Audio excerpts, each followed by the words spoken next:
Tonight, dear revenants, the masquerade sheds its glitter, and the game turns deadly. Behind silken veils and golden smiles, debts are counted not in coin, but in souls. Our debutante performer, still masked as the helpless Lady Ophelia, now finds herself caught between chains, cultists, and the claws of the street tribes. But make no mistake, this is not the tale of a victim. This is the stage where hunter and hunted trade places, and where every lie costs blood. Stay close, dear revenants. The velvet curtain is about to rise on a performance that will not be forgotten. Before we begin, a message from one of our sponsors, a testament to our reach, showing not all donations come from gilded pockets and velvet purses. A staple from the Etherwind Row, El Pescador sends his regards and his discounts. When you come across his fishing boat, where he sells his wares directly to you without the messy intervention of greedy merchants, tell him Vivian Thorne sent you, and he'll give you 5 velas off your next purchase.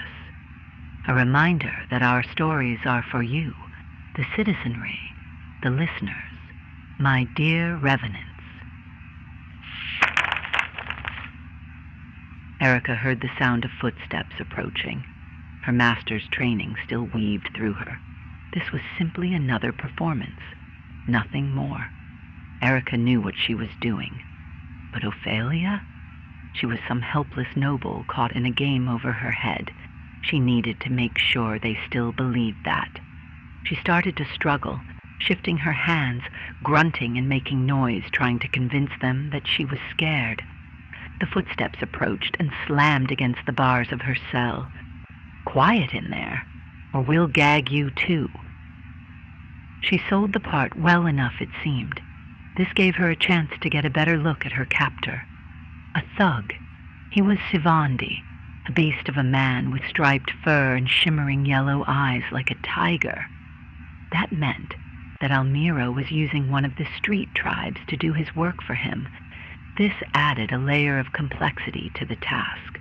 The Shivandi's feline attributes were harder to trick, their predator's gaze sharp enough to pierce darkness, and their pointed ears far sharper than a human's.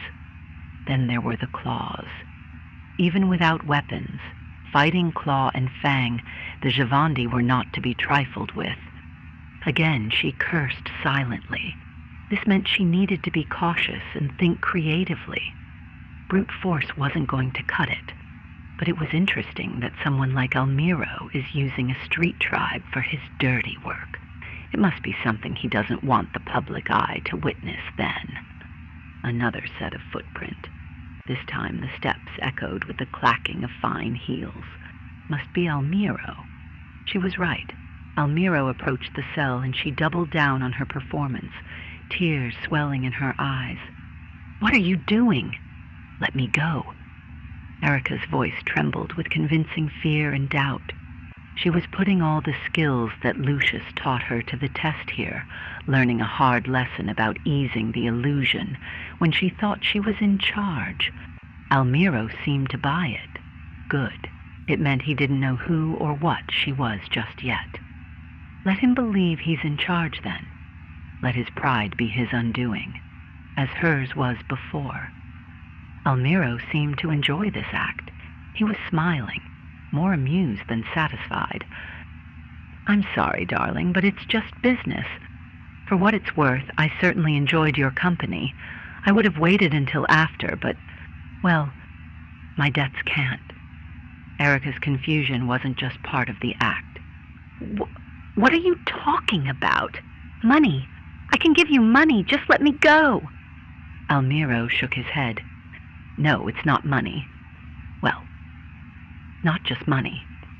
You see, I owe the apostles of the Nightfall Harvest a hefty sum for my penance, and it's so much easier to make new coin rather than earn it. You, sweet Ophelia, aren't baptized into the faith, which means your soul will earn me another decade of grace." Penance? He was a member of the apostles then, and she was meant to take his place, her soul for coin, and he would live longer on her time. Forgery? You're going to force my soul into that cult? He chuckled. I am. Vela, forging can be a tricky trait, but when you know the right steps, it's child's play. How long had he been doing this for? Enough to have plans and routines in place. How many souls has he claimed for his own avarice? It didn't matter now. The only difference here was that he was more cunning than she gave him credit for. It didn't change how this had to end, only how it was played. Ilario lingers for a moment longer, reveling in his victory. Good. Let him be prideful.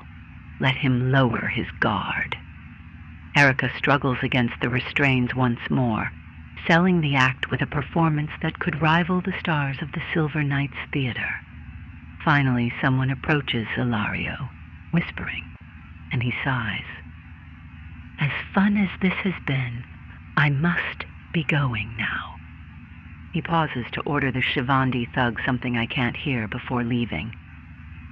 Unfortunately, I won't be here to tend to you myself and watch the process through, as fun as that would be. There is still a party going on, and as boring as it may be without your presence there, mine is still required. Politics, trades, and whatnot. But please keep struggling. Scream if you want. No one will hear you down here. With a final wave of his hands, he walks away, proud and arrogant. Whatever interest Erica had in him has disappeared entirely. Now all she sees is an overdue corpse. She refuses to let this night end with him still breathing. But now she's alone. The thug has gone to do whatever Ilario ordered him to, and no one is here to watch. Why would they? What would they expect her to do without tools? Their mistake. Erica take a deep breath, and though her hands are still bound, she still reaches out using her yin sight. The threads of the Irilith are thin here, but even in a dark, damp dungeon like this, there's enough for me to pull from. With a wave of my fingers, she coaxed the weave into motion, sketching runes in the air, shapes she knew by feel, not by sight. Then she felt the pull, osteomancy, bone magic, the air of the velvet opera. Erica doesn't enjoy relying on it. She can feel her bones pulling and pushing through her flesh. Erica wince at the sensation, like dragging her nails against unpolished stones, feeling them chip and crack against every crevice. But the bones are solid and true. Quickly, Erica extended the bones of her index finger, reaching into the lock of her cuffs, adjusting the shape of the bones within to match the lock's pin. The sensation is uncomfortable but precise. Despite her disdain for it, Erica has practiced osteomancy with the same discipline as her skills with a blade, a demand that Lucius expected. An ugly sight, but an artist does not concern themselves with the beauty of their tools, only their efficiency. Erica molds her bones as she whispers faint words in an arcane tongue, as fluid as water, and yet as solid as stone. With an audible click, she knows she undid the first lock. Before the shackles drop, she holds on to them, keeping them near as she works to unlock the ones on her ankles as well. After she does, she positions the shackles around herself again to seem as though she was still bound. She wasn't quite ready to break out, just yet. From a distance, she can hear footsteps approach again, and pulls back her bones, wincing at the sharp pull of their form back into her flesh. She focused again on her persona, Ophelia, scared, lost, nervous. She shuddered her breathing again, chest heaving with fear, and struggled against the, now opened, shackles, wincing as they bruised her wrists. The chase begins anew. Someone approached, accompanied by a Chivandi thug. He wore rather plain clothes, and yet walked with the poise and dignity of a holy man. Of course he would. No doubt this was the priest that would force her baptism and claim her soul. The Chivandi opened the cell door and stood to the side of the cell. That would be a challenge to deal with. He was a Wilderfang, twice her size and 3 times her width. She may as well be trying to take down a lion. The priest followed after, holding an urn in each hand. One had a carving of a person kneeling, the other a similar carving, but it was a skeleton, both made of marble and trimmed with gold. The priest, Erica's would-be executioner, walked around her and behind her, muttering words in a low voice, most likely some form of spell hidden as a prayer. "Please," Erica whimpers, "please don't do this. I'm just a lady." The priest only pauses momentarily, placing a hand on Erica's cheek. "Fear not, child, for soon your soul will join the harvest in honor to Ka." The priest choked on Erica's extended bone blade. His words curdled into a bubbling groan.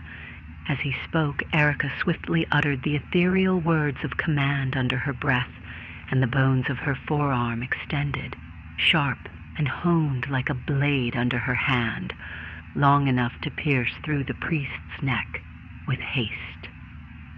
Now there was the Chivandi thug in her. He was quicker than Erica would have thought for a beast his size. Muscles rippling under striped fur, yellow eyes gleaming against the dim candlelight. He was on her in seconds, pulling out a truncheon to attack. Almiro most likely wanted to keep her alive until the ritual was done. Still, Erica wasn't excited to meet the business end of anything this brute of a feline swung at her. Erica moved swiftly, dodging another blow as the Chivandi roared with aggression. She rose from the table with the grace of a dancer, despite her current conditions. She didn't try to parry or block an attack from the thug. His brute strength would most likely overpower her. But she was no stranger to close-quarters combat. A pirouette to avoid a downward strike. The Chivandi swung left. She pivoted right. All the while she formed another blade of bones in her opposite hand. The Chivandi proved a challenging opponent. His feline traits meant that the dim light and tight space wouldn't be a setback for him. "Hold still, you fucking brat," the Chivandi roared, his attack getting more frenzied the more frustrated he got. Erica didn't respond. No witty comments, no quick banter. In this moment, she was an instrument of focus and precision. Every dodge was a tactic, committed to memory of swings and patterns. Then, she struck. She spun around an upward swing and struck behind his knee. The Chivandi roared and dropped to one knee, but still flayed wildly. Another blow from the left. Erica twirled to the right under his blow and sliced under his armpit, aiming for his axillary nerve. His arm went limp in seconds. He roared, fangs bared, ears pinning back in frustration. Whether it was in pain or defiance, Erica couldn't tell. Even that was silenced when she drove her bone blade through his ear, burying into his skull, dropping the savage warrior to the ground. Erica was quick to gather herself. It wouldn't be long before other tribesmen find out what happened here. Now she was working against the clock. If Almiro found out she escaped before he could get to her, he might try to escape. She couldn't have that, not after everything he's put her through. It might be heresy, but Donna del Velo be damned. This kill was for her satisfaction now. Erica looked down the hallway in the catacombs. Thankfully no more guards as far as she could see. Good. One delay was more than enough. Before leaving her cell, she turned again to the urns. There was something eerie about those urns on the table, like a hum that echoed in her mind. There was a reason the opera didn't meddle with the acolytes directly. Being here so close to the source of their power, she could understand why. Regardless, the Donna del Velo was due her debt, and Erica was due her pound of flesh. Erica found her way back to the party.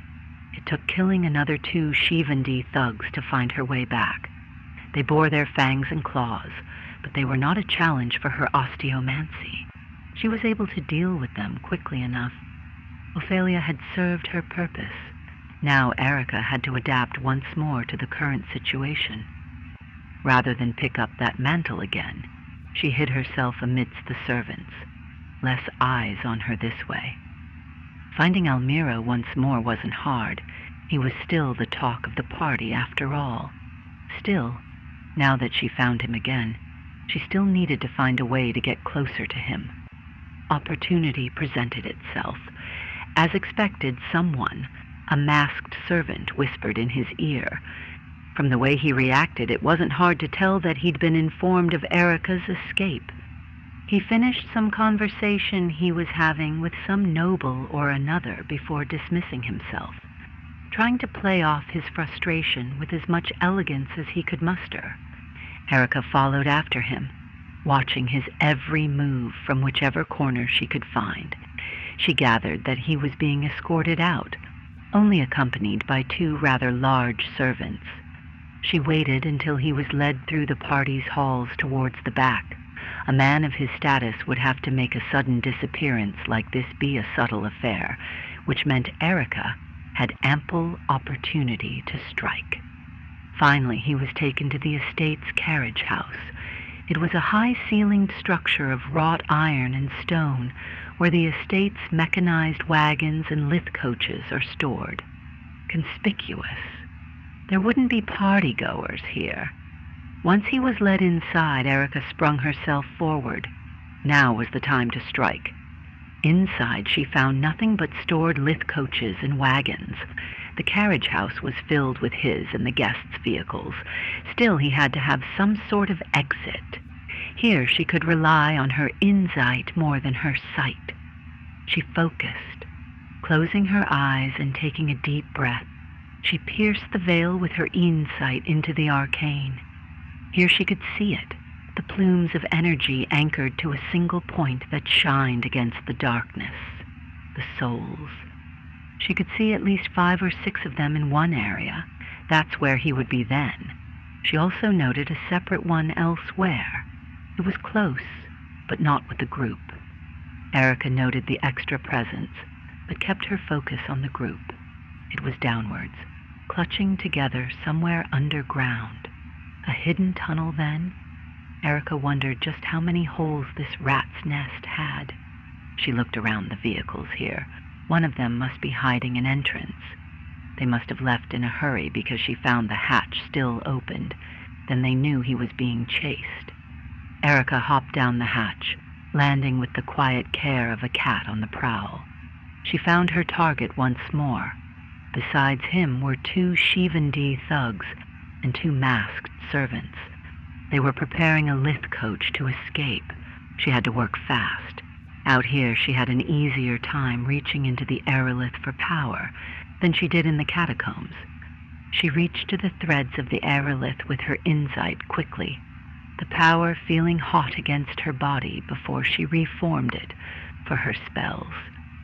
With a word, her bones grew and formed at the palms of her hands, morphing their shapes to match daggers she could throw. She positioned herself quickly. Once they knew she was here, she needed to be quick. When she was ready, she launched her bone daggers, 2 at a Shivandi thug and 1 at a servant. She hit her mark. The Shivandi took the daggers to the neck. His thick hide would be hard to pierce otherwise. The servant took it to the left side of his back. Both fell over, clutching their wounds before they let out their last breath. Almiro and the remaining escort turned when the others died. They drew their weapons before scanning the space around them to look for the killer. The Shivandi held a blade almost as large as Erica's torso. The servant drew a pistol. He'd have to be killed next them. Erica shifted her position. She needed to be fast before the Shivandi caught her scent. Another bone dagger formed, and she slung it at the servant. The dagger struck into his face with such strength that it broke the servant's mask. "Find her, you fucking idiot," Almiro roared, equal parts anger and fear. "What the hell do I pay you brutes for?" The Shivandi now had her scent. He followed it to where she was hiding. He lunged forward. His speed and size made him a terrifying projectile. Erica jumped as soon as the Shivandi swung his massive blade down where she was. There was no way she was going to block or parry anything this beast threw at her. Now the dance began anew. With practice, patience, and elegance, Erica dodged and weaved her way around the Shivandi's strikes. His speed was impressive for a beast his size, but it was still not enough to keep up with hers. That is, until he swung a fist under his own strike. Erica braced herself, blocking the full force of the strike with her arms, but it still carried enough weight behind it to slam her against a wall. Her back hit hard. Her breath shot from her lungs in a ragged gasp. She could feel it. Her ribs must have been cracked. This wasn't the time to lick her wounds. "What are you waiting for? Finish it." Almiro still looked a mix of anger and fear, but now he was hopeful that this thug would finish the job for him. The Shivandi sheathed his blade and unsheathed its claws, thick, curved needles slipping silently from striped paws. He sought to finish her with his own hands. Erica stood, wincing at the soreness of where her back struck the wall. She pulled on the aerolith once more, the power burning against the pain she already felt. Still, she reformed, molded and shaped her bones into a stiletto-like blade, striking a half-proper pose against the feline warrior approaching her. The Donna del Velo would not greet her on her knees today, but the next blow never came. A shadow flowed between them with blinding speed, a flicker of silk, glinting metal, and perfume. The Shivandi barely had time to realize what happened before his arm was jerked back unnaturally. His wrist twisted in an effortless spiral. Now, came the velvet voice, smooth as wine poured over ice. "We don't claw at guests before midnight." Lucius stood between them, poised in a half-turn, still gripping the thug's arm with slender fingers. His movements were impossibly fast, grace masquerading as violence. He'd changed his disguise still. His smooth features were unmistakable. His presence pulled the air taut with heat and glamour. The Shivandi roared, trying to break free, but Lucius only sighed. A single heel swept forward, catching the thug behind his leg with precision.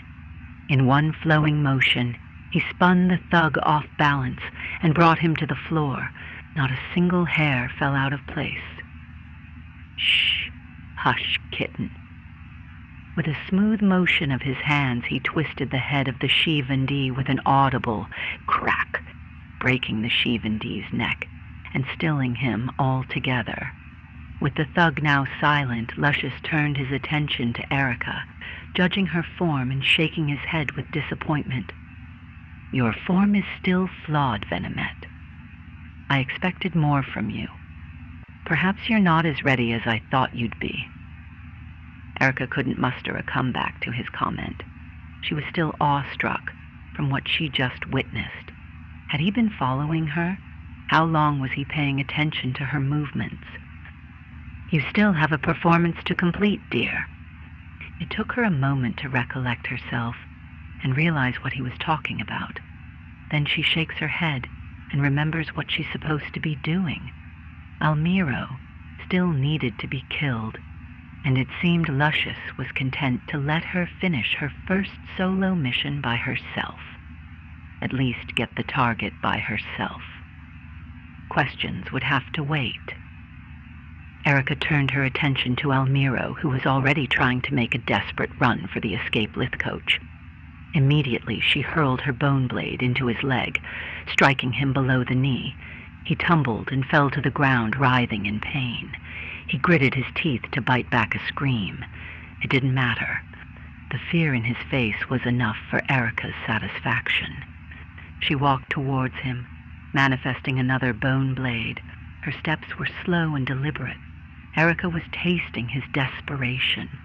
How he looked at her, trying to find a way out of this.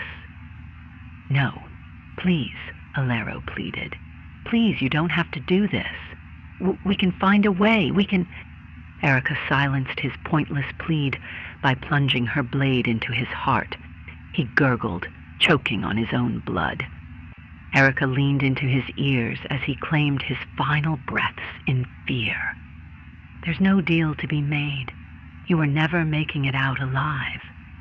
She twisted the blade deeper with a twist of her wrist.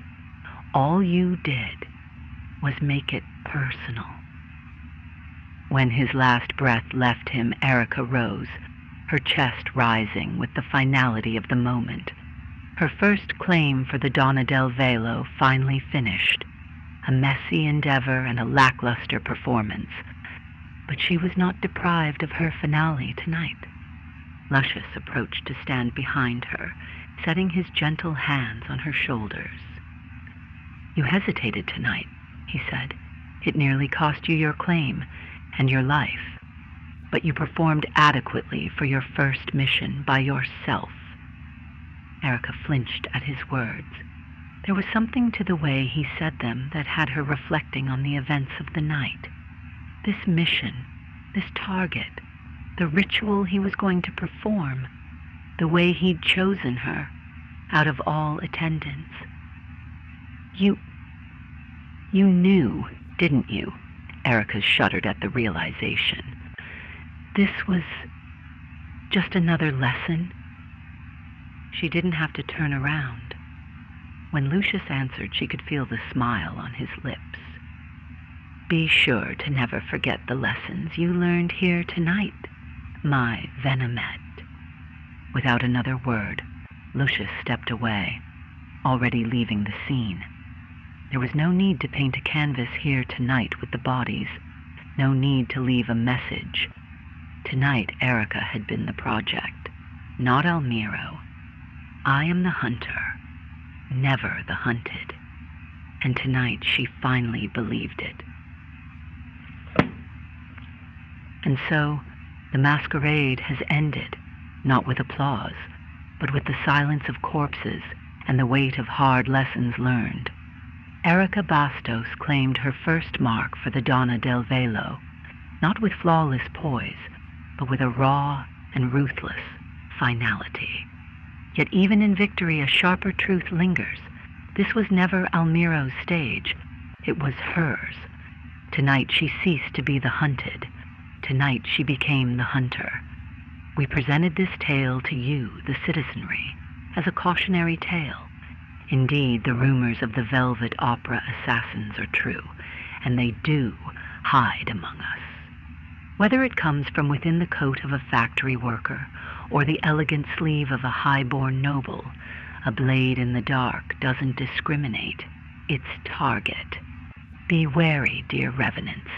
Every performance leaves its scars, and Alicia has never been kind to those who shine too brightly beneath its shadows. Bear this warning in mind until next we turn the page.